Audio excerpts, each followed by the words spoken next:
Film dibuka dengan memperlihatkan seorang wanita bernama Cora yang tinggal di salah satu desa kecil yang ada di sebuah planet di luar mode World. Di mana pada malam itu, di saat hari panen, seorang kepala desa yang bernama Sindri mengadakan makan malam bersama untuk syukuran hasil panen. Semua orang yang mengikuti pun sangat gembira dan menari bersama. Setelah pesta, orang yang sudah menyelamatkan dan merawat Cora menyuruhnya agar segera mempunyai pasangan cuy. Namun Cora sendiri masih bingung karena ia sudah dididik untuk berperang sejak kecil dan merasa bahwa cinta adalah tanda kelemahan. Keesokan harinya, saat semua warga desa tengah menanam surplus, mereka dikejutkan dengan kedatangan kapal induk mode World yang berisi pasukan Imperium. Melihat hal itu, mereka pun segera menyusun strategi agar hasil panen mereka bisa aman. Yang kemudian, seorang petani bernama Gunnar menyarankan untuk menjual hasil panennya karena ia yakin pasukan Imperium mau bekerja sama. Namun Cora menolak karena ia tahu bahwa pasukan mode World tidak akan mau bekerja sama, di mana mereka hanya ingin merampas dan menghancurkan. Sindri kemudian memutuskan untuk tidak memberikan apa-apa kepada pasukan Imperium. Dan ya, tak lama kemudian, seorang yang kejam suruhan Belisarius bernama Noble pun datang, yang membuat para warga ketakutan. Kedatangan Noble adalah untuk mencari para pemberontak yang disebut klan Blue Decks, yang sudah menyerang tempat penyimpanan makanan mereka cuy, yang membuat persediaan makanan pasukan Imperium menipis. Dan karena itulah Noble meminta hasil panen desa ini. Noble menawarkan kepada Sindri untuk menjual makanannya dengan harga yang sangat tinggi. Sindri pun menolak dengan alasan bahwa tanah di desanya tidak subur, sehingga hasil panen hanya cukup untuk makanan sehari-hari warga desa. Namun Gunnar malah tidak mengikuti rencana awal cuy, di mana ia mengatakan kalau panen desa lumayan melimpah dan menawarkan hasil panen desa kepada Noble. Yang tentu saja hal itu membuat Sindri marah karena tidak mau bekerja sama. Yang kemudian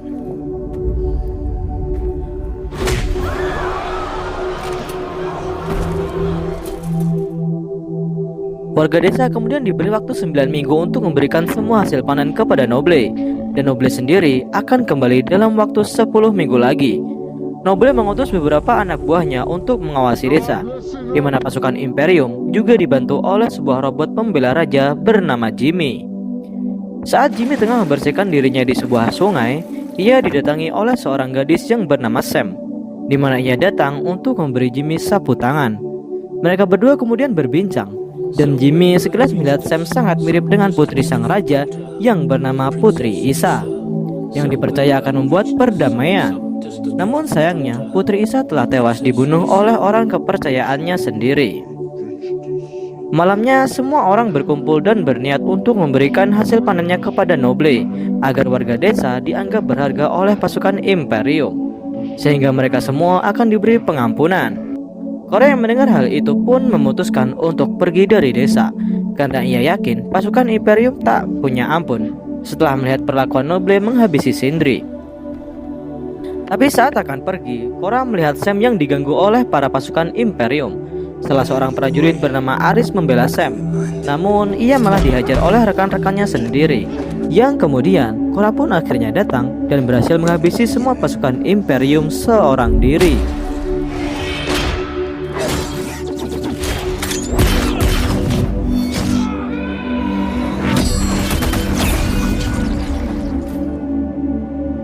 Keesokan harinya, Cora memutuskan untuk mencari seorang jenderal bernama Titus serta beberapa pasukan agar ia bisa melindungi desa. Di mana Gunnar juga ikut dengan Cora karena ia mengetahui orang yang akan menuntun mereka untuk bertemu dengan Jenderal Titus.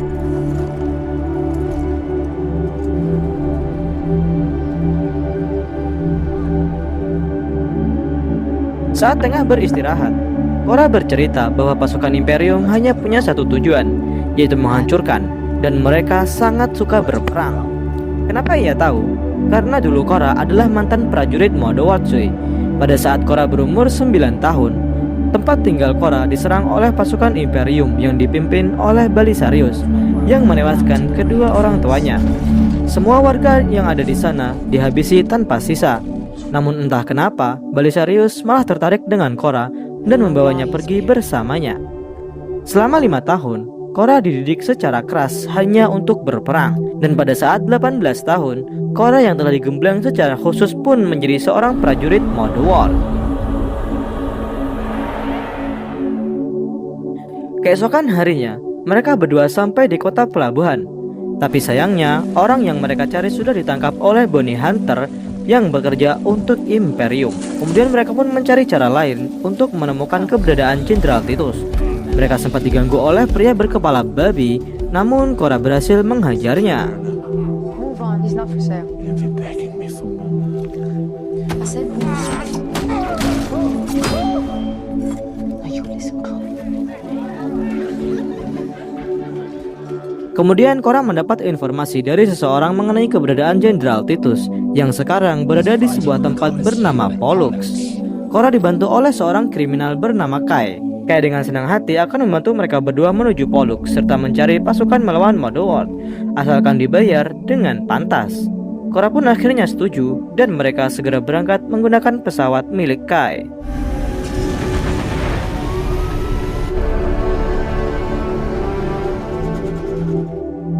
Sebelum ke Pollux, Kai terlebih dahulu mengajak Korra bertemu dengan seseorang yang akan cocok untuk bergabung dengan mereka. Orang itu bernama Tarak, yang pernah berperang melawan Mordor. Namun saat ini ia mempunyai hutang yang sangat besar dan harus melunasinya cuy. Karena Korra tak punya uang untuk menebusnya, majikan Tarax pun kemudian menantang Tarax untuk menunggangi burung buas berukuran besar.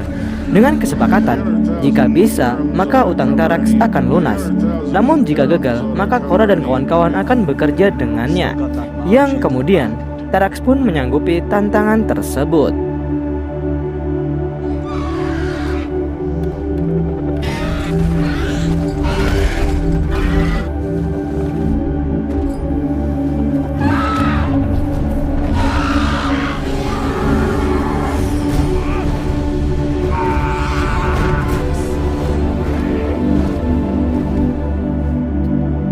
Meski awalnya Tarax mengalami kesulitan, namun pada akhirnya ia berhasil dan utang Tarax pun lunas, sehingga ia bisa pergi dari sana bersama Korra dan yang lainnya. Anyone else you know of along the way?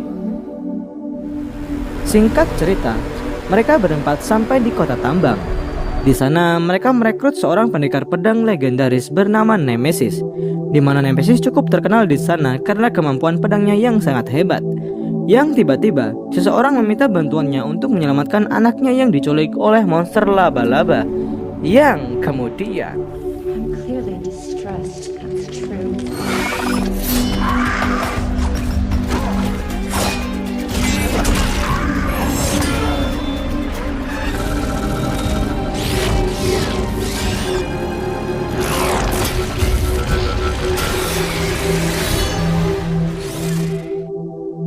setelah mengalahkan laba-laba itu, mereka semua pun segera melanjutkan perjalanan.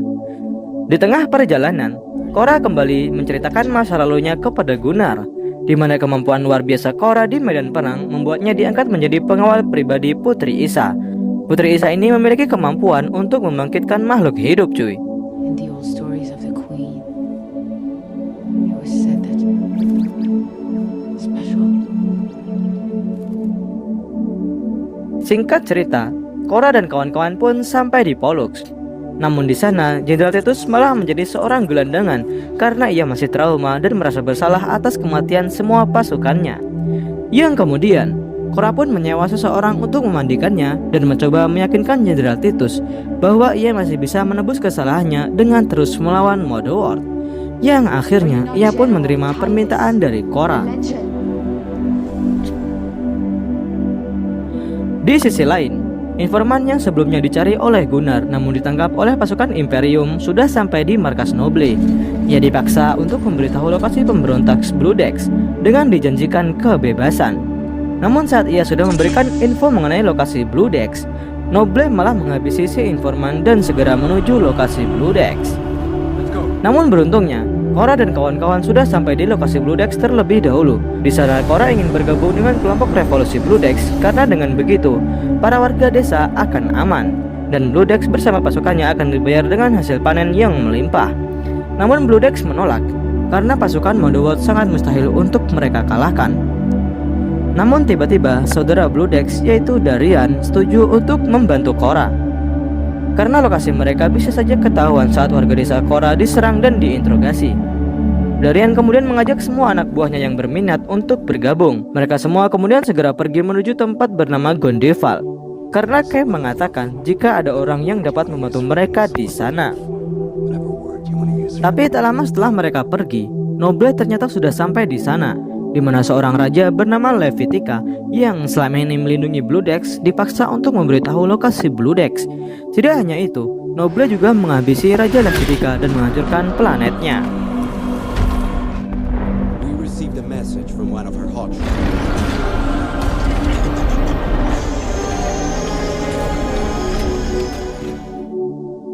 Di sisi lain, Korra bersama yang lainnya akhirnya sampai di Gondeval. Namun baru saja mereka sampai di sana, tiba-tiba pasukan Imperium juga datang dan langsung menembaki mereka. Dan ternyata Kay selama ini telah berkhianat, yang membuat Korra dan yang lain pun tertangkap.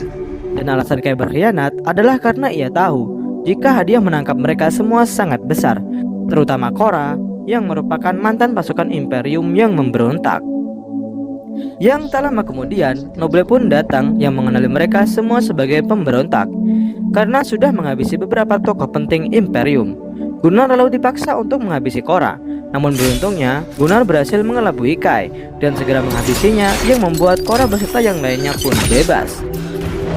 Dan akhirnya terjadilah pertempuran sengit yang membuat tempat tersebut porak-poranda.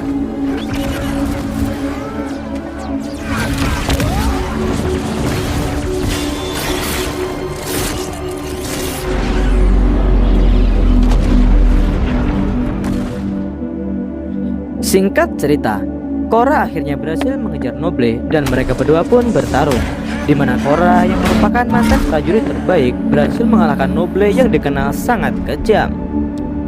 Setelah kejadian tersebut, Wonderboard pasti mempunyai rencana lain untuk membalas. Namun Korra memutuskan untuk kembali ke desanya bersama kawan-kawannya.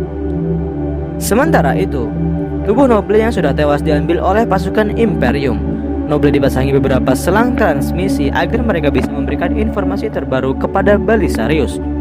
Di alam bawah sadarnya, Noble memberitahu bahwa ia sudah menemukan Korra. Belisarius sendiri sangat dendam kepada anak angkatnya itu dan meminta Noble untuk menangkap Korra secara hidup-hidup agar Belisarius bisa menghukum Korra dengan caranya sendiri. Di akhir film diperlihatkan Noble yang dihidupkan lagi untuk kembali bertugas. Dan film pun berakhir cuy. Dan itulah tadi keseluruhan dari alur cerita film Rebel Moon Part 1. Semoga kalian terhibur dengan konten yang saya bawakan ini ya cuy. Jangan lupa untuk dukung terus channel ini dengan cara like, komen, dan subscribe. Pelajaran yang bisa kita ambil dari film ini adalah jangan jadi pemimpin yang zalim cuy. Sekian dari saya Mursyid Muhammad, saya mohon maaf dan sampai jumpa di konten alur cerita film berikutnya. Bye bye.